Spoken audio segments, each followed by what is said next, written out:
মাঝে মাঝে ক্ষমা করতে হয়, ক্ষমা মহত্বের লক্ষণ।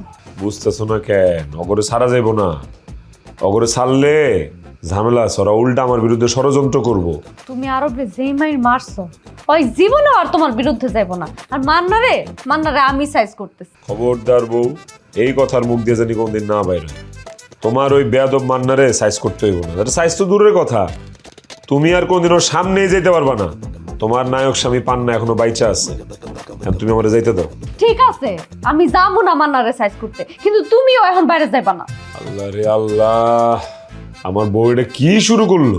এই আমি তোমার কাছে আইছি, কই তুমি আমার লগে থাকবা, আমার লগে গল্প করবা, আর তুমি কি আরব মান্না লয়ে পড়ে আছো? তোমার এই ব্যবহার কিন্তু আমার সত্যি সত্যি ভালো লাগতেছে না। বউ, তোমার লগে আমার যত প্রকার গল্প আছে, কাহিনী আছে, সব রাইতে খাতি জমা করুন, ঠিক আছে? অন্তিম আমার খালি একটু যাইতে দাও। না, আমি তো তোমারে ছাড়বো না। তোমার আমার লগে এখনই গল্প করতে হইব, অনেক গল্প করতে হইব। আমি কোনোভাবেই তোমারে ছাড়বো না। দেখো দিবা, তুমি যেটা করতেছো, তুমি তো অন্যায়ের সাপোর্ট করতেছো। আমি এত কিছু বুঝি না। তোমার এখন আমার কাছে থাকতে হইব, তুমি আমার কাছ থেকে যাইতে পারবা না। এটা কোন খেলার মধ্যে পড়লাম আমি?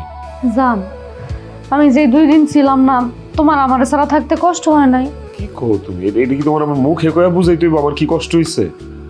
মুখে কই বুঝাইতে না, শুনতে মন চাইতেছে। না, আমি মুখে কইতে পারবো না। আরে কি করতেছো? ছাড়ো না, আমি আমার বউরে অনেক মিস করছি।